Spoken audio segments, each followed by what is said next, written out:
Yesterday, December 7th, 1941, a date which will live in infamy. The United States of America was suddenly and deliberately attacked by naval and air forces of the Empire of Japan.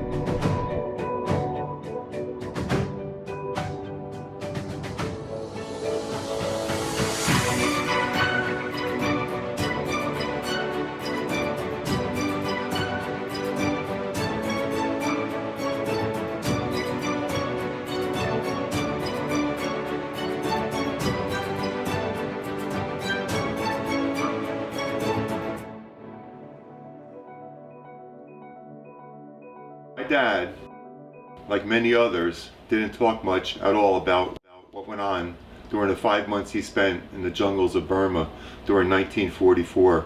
But I do remember, and will never forget, everything that he's told me about it. I'm Joe Medvets, the proud son of Joseph Medvets Sr., one of Merrill'S Marauders' original volunteers, 2nd Battalion, F Company, Green Combat Team, squad leader.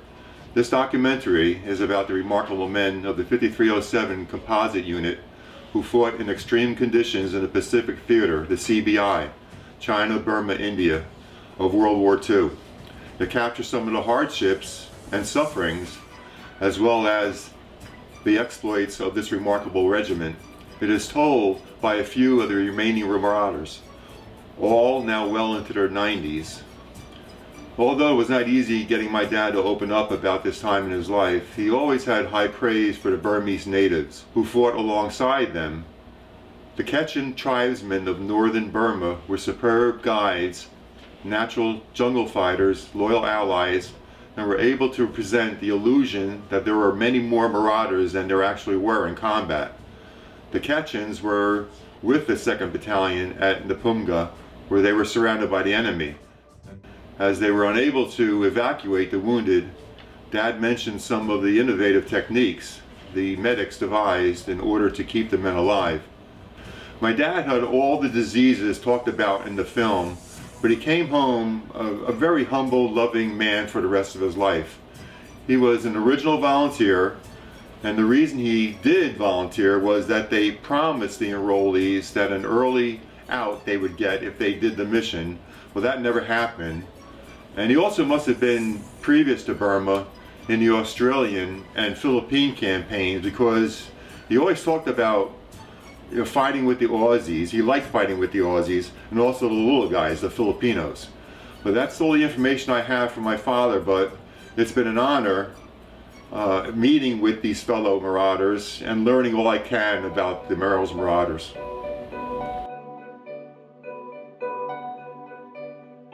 My name is Gilbert H. Howland.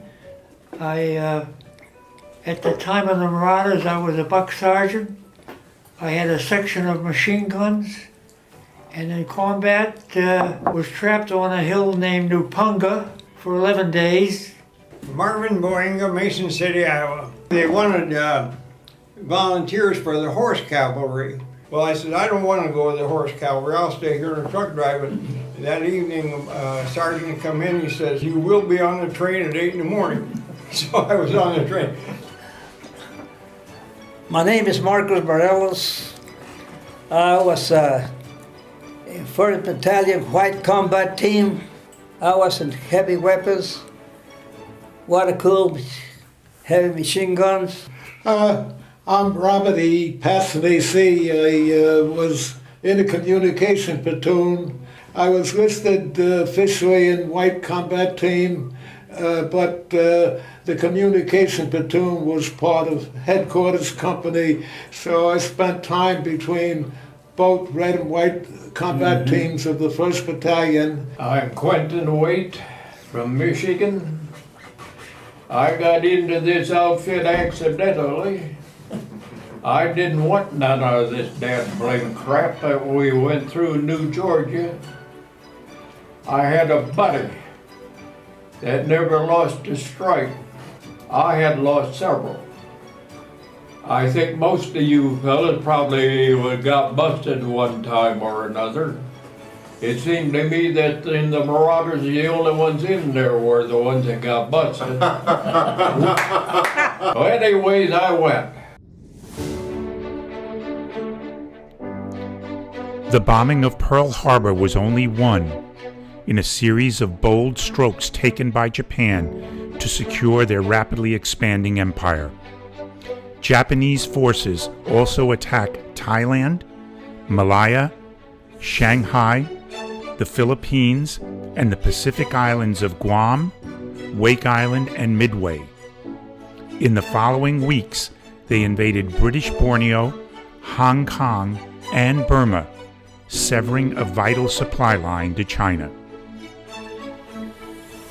With the importance of keeping China in the war, President Franklin D. Roosevelt and Prime Minister Winston Churchill agreed in August of 1943 that a long-range penetration mission into Japanese-occupied Burma was needed.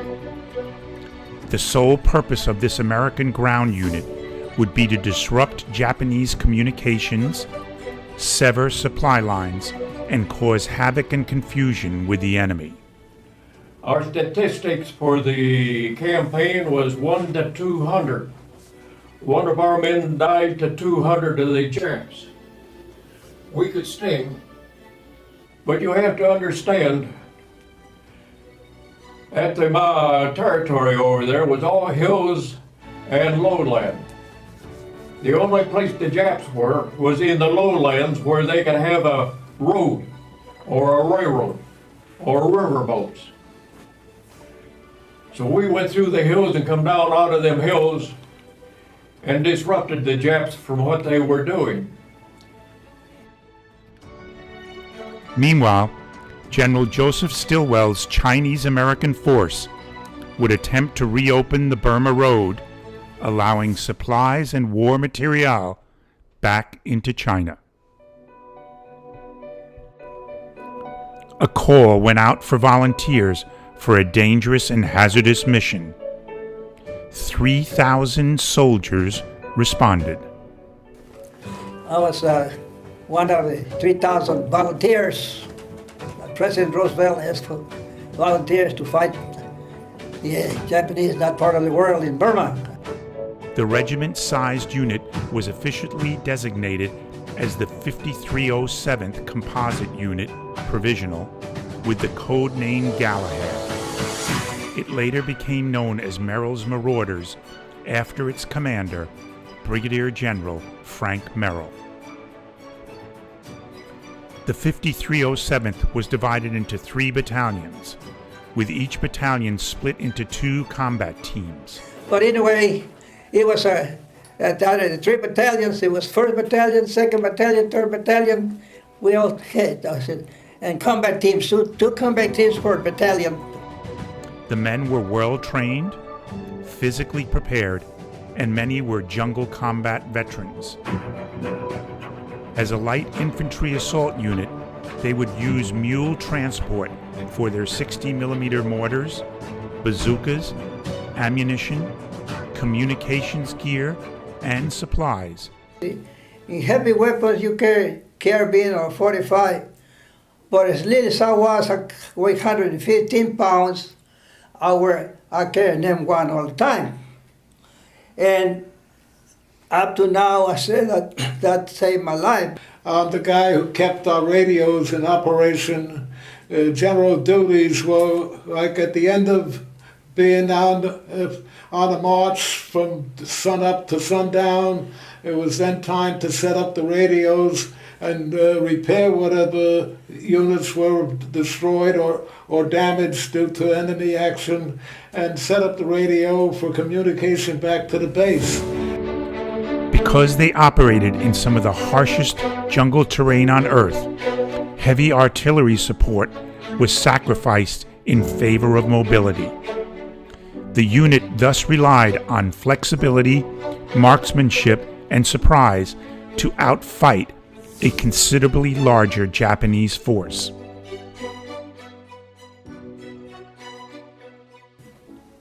The INR, you had 3 squads. And every third day you're the point, and then you drop back to the rear and move up. Those two units were fighting up, the Japs and the Chinese were fighting up there, and we went around and got involved in a wall of them. As we moved around and going up to their position, a INR platoon of ours captured a supply train with an elephant and killed 3 Japs. I have never had any better INR platoons in all the time I was in the service of the United States Army. Our INR platoons saved a lot of our lives because they were always out in front, always the point. And we just came along and got in position.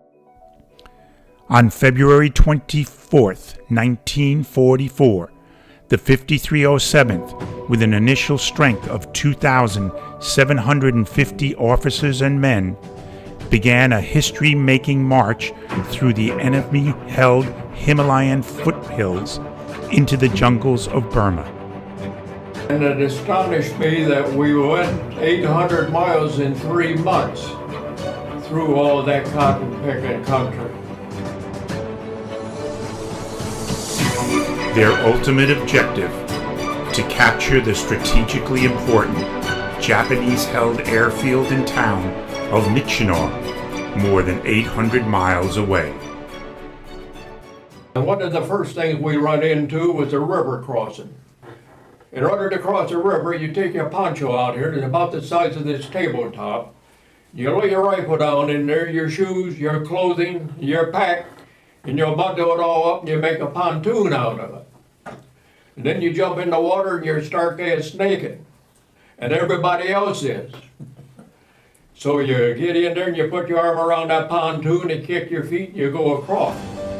At times, they were forced to leave the trail and head through the mountains, struggling up steep slopes, hacking a path through dense bamboo thickets, unloading mules so that they could make it through, then transferring their load onto the men.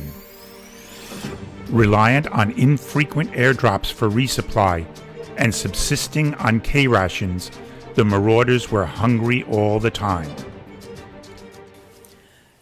We used to get C rations. K ration was a luxury. K ration was better than the C ration because they had a little borrowed chocolate and things like that. We took a break one day, went down into this river and threw grenades in it, pulled up some fish, you know? No kidding, we had a big feast there. The only break we ever had.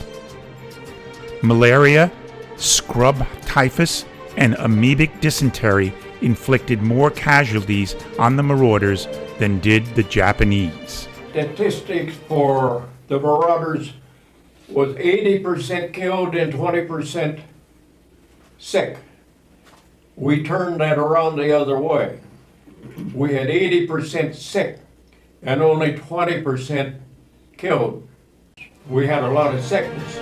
In addition to inhospitable terrain, monsoons, contaminated water, leeches, flies, snake bites, exhaustion, and the constant threat of attack, they endured hunger, malnutrition, and disease. The people around here probably have no idea how we existed in there. But you had no toilet paper for sure, and you had the running bowels, and you had all kinds of other diseases. Malaria gets you to where you don't want to move. You're, well, I guess you call it sick, you feel sick. All you want to do is lay down. Leadership, loyalty, and the will to survive is all that allowed the Marauders to continue. We had the best officers of any unit in the U.S. Army. We had, it was amazing. We had, the officers knew exactly what to do. They trusted the men trusted the officers. They worked out wonderfully. The ones that were not good to the men didn't get out in front. When we went in, we had a captain. He didn't last a week. Then we had a first lieutenant. He didn't last a week. Then we got this second lieutenant, and he stayed with us. We'd have followed him through hell and high water. Okay, I'm out on this trail going back to my unit, and all of a sudden I see the general coming back, you know? And what did he do? He asked me it was a good day to have some ice cream. Yeah, in the middle of the Burma jungle. Operating behind enemy lines, the Marauders were able to outflank Japanese forces and cut off major supply roads. At Wallaboom, while under massive artillery attack, they killed more than 800 enemy soldiers and forced the Japanese to withdraw. In contrast, only 8 Marauders were killed and 37 wounded. There was 2 engagements that were really bad. The first one was after Wallaboom. The Green Combat Team pulled out of that roadblock, attempted to put in another roadblock in, which we did to stop the Japanese coming up from Kunming. They came up by truck, and we could hear that noise at night when the tailgate dropped down and the Japs got out of the trucks, moved in, and the next morning they hit us. And they kept coming across, charging. Eventually some of them got into the trenches and wrestled with the troops there. When I knew it was real combat was when I heard the bamboo. And when those bullets went through that bamboo, it was pop, pop, pop, pop, pop, pop, pop. You could hear that sound. We fought them all day long there. Eventually, just out of the clear blue, we pulled back. We had to. We needed more ammunition. We needed more food.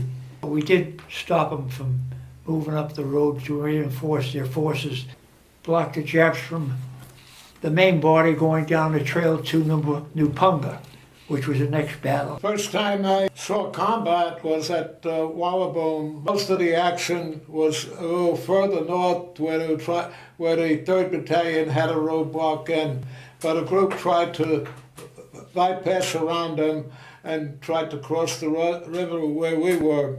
They charged in a group of about 30, 40 men that would then hit the ground while they're firing, and the second group would try to come over them.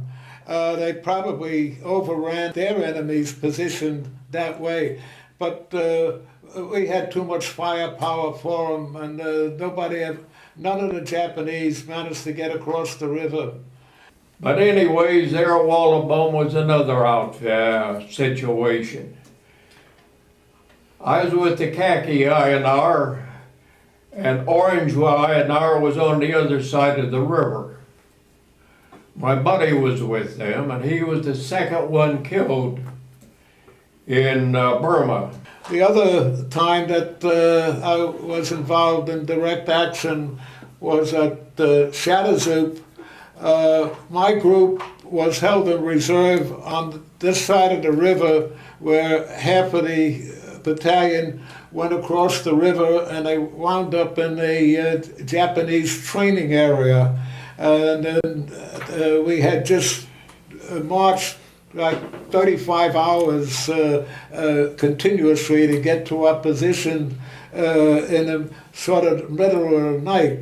So when the Japanese were getting ready for breakfast and such, you could hear the mess kits going. That's when the group that was on the other side of the river opened up. We had the only bazooka we fired the only bazooka that I know throughout the whole campaign. It was brand new. Nobody really knew how to use it properly. But we set up the bazooka facing the Burma Road on the other side of the river when a convoy of 3 trucks will come up. So the guy who's had the bazooka on his shoulder, we set it up for him to get the first truck. When they got the first truck, got held up the other 2 trucks, and all the Japanese were jumping out, scattering, and the guys on that side of the river had a real easy time of picking them off. From a captured enemy map, General Frank Merrill, commander of the Marauders, learned that a large Japanese force, possibly 2 battalions strong, was planning to move north and attack the flank of the Chinese 22nd Division near Shadusap. General Joe Stilwell, the Allied commander, General Joe Vinegar Stilwell, ordered Merrill to block the trail north of the village of Nepumga and stop the enemy from reaching their objective. Merrill placed the 2nd Battalion on the high ground at Nepumga and deployed the 3rd Battalion to defend an airstrip 3 miles to the north. Almost immediately, the Japanese began to attack. For the next 10 days, 2nd Battalion was under continuous fire while the 3rd Battalion battled to reopen the trail. And there were 57 Merrill's Marauders killed and over 300 wounded at Nepumga. The general said there will be no more bear running down this trail. We're going to stop them right here at Nepumga. Eventually what happened, we occupied that perimeter to hold there. The Japs surrounded us and we were trapped. But we had a Japanese American with us, and he understood the language. And at night he would creep over into their positions and find out what they were going to do the next day. So that helped us a lot, because when they hit, we opened fire on them. We were ready for them. He even came out and ordered them to charge. But in their language, he ordered them to charge, and they charged right into the gun. I would shout, give them an order so that we could ever hear among the, this noise going on. Totsugeki ni suzume, tokkan, tsukkome, all the things. Actually, I never gave an order before, but this will work, because that's the way they've been trained. Easter Sunday, they broke through to us. I don't know what battalion it was. It might have been a white or what, but they broke through to us and relieved us. I had got hit by artillery, so I was out of action for a while there. And I was evacuated by a Piper Cub at a rice paddy down in the valley. Every wounded marauder was evacuated. The brave pilots of these small Piper Cub evacuation planes would land and take off in very hazardous conditions, removing every seriously wounded marauder one at a time. After Nepumga, after we relieved the entrapped 2nd Battalion, they were freed on Easter Sunday morning. And I guarantee you everybody went to communion that day. There were no atheists that day. On May 17, 1944, they succeeded in capturing North Burma's only all-weather Michinaw airstrip. They accomplished this by defeating the much larger elite 18th Japanese Imperial Guards Division in 5 major battles and over 30 minor engagements. There was a push on Michinaw to capture Michinaw because they wanted that airfield to land Chinese troops in there in glider planes, which eventually took place after we had captured the airfield. 1st Battalion had walked through the town almost unopposed before we got to the airfield. I came into Michinaw after it was secure, and the 1st Battalion was made up of about 200 original Marauders and then the rest of them were replacements. I was evacuated off of Nupunga. 35 of us were flown in to Michino because we didn't have any replacements. From when we left Nupunga on the way to Michino, I became pretty ill and had to drop out, and wound up that there was a force of about 50, 60 men that dropped out from the main column. I went over to Seagraves, had a hospital there, and he had 10 Burmese nurses with him. And I went over there one day and I told him I thought I had malaria. And he says, no, he says, go back to your station. A week later, I had malaria. On the day that I was relieved from the hospital, still convalescent, I wound up being caught in a group that was sent back to Michino. I was wounded while at Michino from one of those Japanese bomber attacks. so they claimed that the anti-personnel bombs that the Japanese were dropping, if you got hit in the head, one of them was the only way you can get wounded. But I got wounded anyway. So. At the end of their successful mission, only 130 officers and men of the original 2,750 were fit for duty.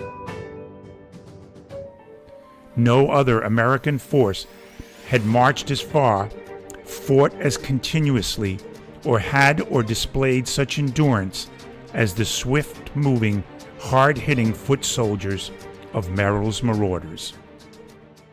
I am thankful that I made it out fine, and I'm thankful for still being around after all that hardship. For their accomplishments, the Marauders were awarded the Presidential Unit Citation, awarded by the President in the name of Congress for extraordinary heroism in action. The Marauders also have the extremely rare distinction of having every member of the unit receive the Bronze Star. Today's United States Army Rangers are direct descendants of the Marauders.